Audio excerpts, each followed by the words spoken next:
जैसे ही शिष्यत्व ग्रहण किया वैसे ही साहब हरिंद्रानंद जी ने हमें गुरु आदेशित 3 सूत्र दिए। पहला सूत्र दिया दया मांगना, दूसरा सूत्र दिया चर्चा करना, और तीसरा सूत्र दिया अपने गुरु के चरणों में पंचाक्षरी मंत्र नमः शिवाय से प्रणाम निवेदित करना। भैया ने कहा कि अगर आप ये 3 सूत्रों का नियमित निर्वाह करते हैं तो आपकी सारी मनोकामनाएं पूरी हो जाएंगी, चाहे वह मनोकामना आध्यात्मिक हो, चाहे वह मनोकामना सांसारिक हो।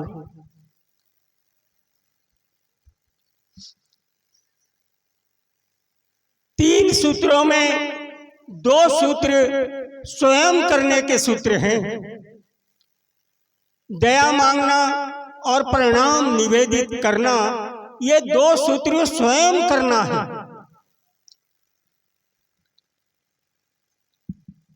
दो सूत्र स्वयं करना है, और ये जो सूत्र हैं ये ध्यान के सूत्र हैं, ये योग के सूत्र हैं, ये अध्यात्म के सूत्र हैं। जब हम दया मांगते हैं, जब हम नमः शिवाय से प्रणाम निवेदित करते हैं, तो धीरे धीरे हमारे मस्तिष्क में जो विचार आते हैं वो धीरे धीरे शांत होने लगते हैं। धीरे धीरे लगता है कि वो विचार चले जा रहे हैं। जरा हम मन को समझने की कोशिश करें। मन क्या है? मन में 2 तरह के भाव आते हैं। मन में 2 तरह के भाव आते हैं।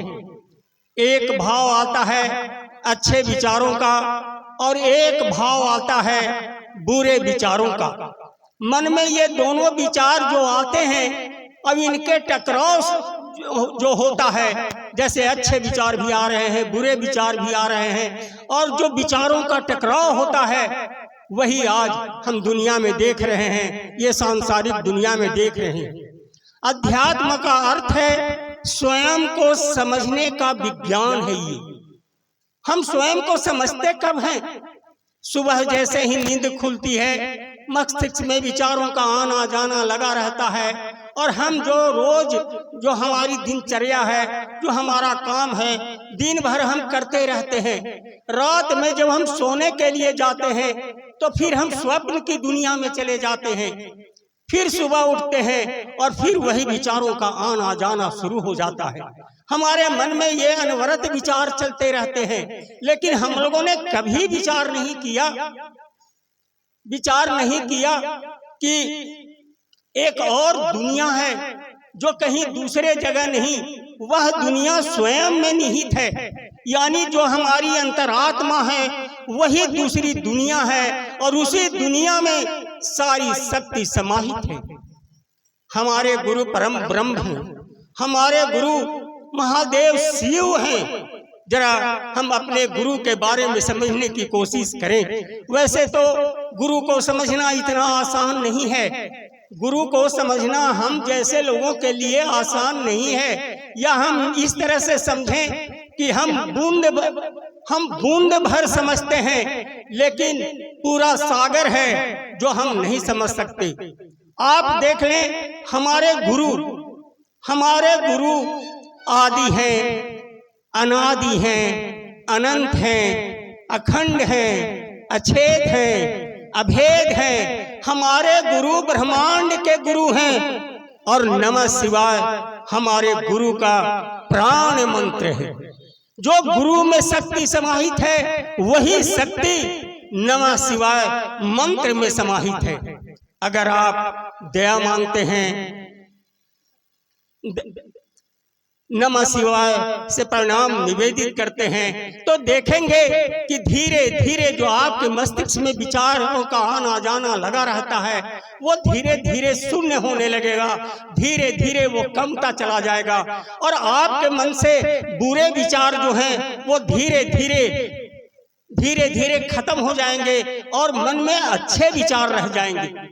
अच्छे विचार क्या हैं, बुरे विचार क्या हैं, अच्छा भाव क्या है, बुरा भाव क्या है। अच्छा भाव है, अच्छा भाव है, अच्छा भाव है प्रेम, दया, करुणा का भाव, सहिष्णुता का भाव, ये सारे अच्छे भाव हैं। और काम, क्रोध, लोभ, मोह, ईर्षा, द्वेष, वैमनस्यता, ये सारी जो चीजें हैं ये बुरे विचार हैं, बुरे भाव हैं। मैं आप सबों से एक निवेदन करना चाहूंगा कि आप ये 2 सूत्रों को करें। ये स्वास्थ्य के दृष्टिकोण से भी बड़ी महत्व के सूत्र हैं। जैसे आपके मन में जब अच्छे भाव आएंगे तो आपके शरीर में अमृत बनेगा और जब आपके मन में बुरे विचार आते हैं तो शरीर में विष बनता है, विष बनता है। 90% बीमारियां मन की बीमारी है, 90% बीमारियां मन की बीमारी है। जैसा मन में आपके भाव आएंगे उसी ढंग की बीमारी होती है। इसीलिए अगर कोई व्यक्ति अस्वस्थ है, कोई व्यक्ति को अगर बीमारी है तो वो 2 सूत्रों को करें। अगर बीमारी है तो बीमारी से मुक्त हो जाएंगे और अगर शरीर में किसी तरह के कोई बीमारी नहीं है तो उन्हें कोई बीमारी नहीं होगी।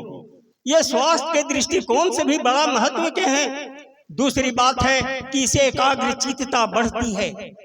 जैसे हमारे जितने विद्यार्थी हैं, जितने युवा हैं, कोई भी अगर इसको करते हैं तो एकाग्रचित्तता बढ़ती है, उनका ध्यान एकाग्रचित्त होता है, याददाश्त बढ़ जाती है।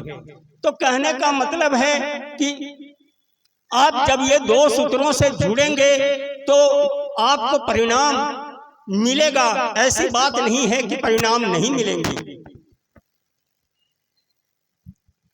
हम लोग चर्चा में आते हैं, सुनिएगा जरा, हम लोग चर्चा में आते हैं और 3 सूत्रों की खूब चर्चा होती है, खूब चर्चा होती है, लेकिन इसकी चर्चा नहीं होती है कि क्या हम ये 3 सूत्र करते भी हैं।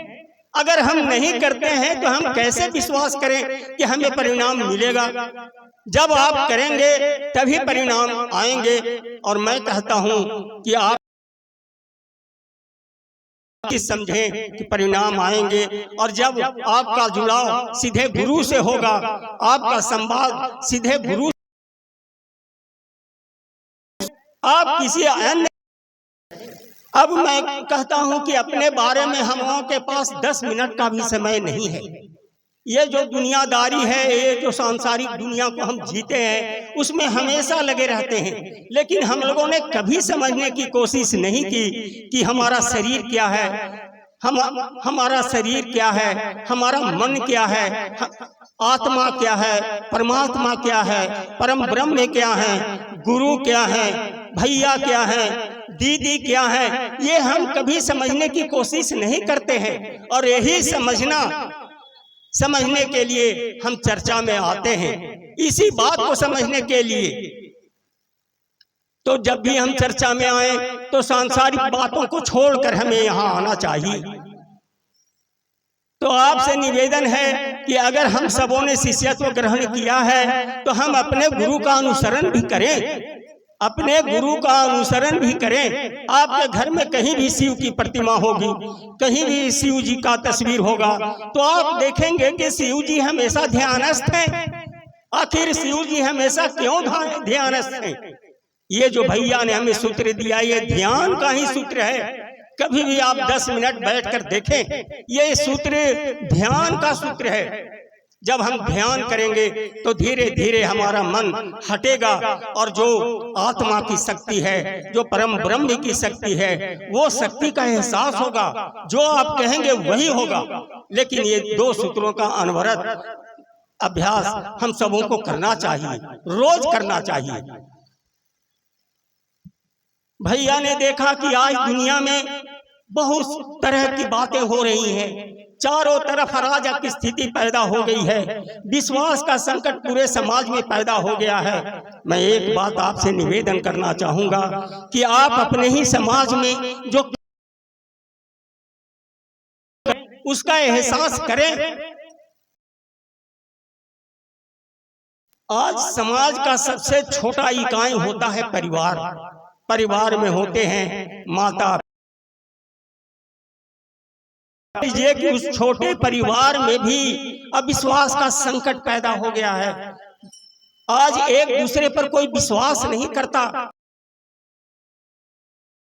बेटा अपनी माँ पर विश्वास नहीं करता, पति अपने पत्नी पर विश्वास नहीं करती, पत्नी अपने पर विश्वास नहीं करती, बेटी अपनी माँ पर नहीं करती। इस तरह से अपने ही परिवार में विश्वास का संकट और परिवार टूट जाता है। इस परिवार को बचाने का दायित्व भी हम सबों का है। अब आपके सामने कहता हूं, आप गौर से सुनिए। एक बेटा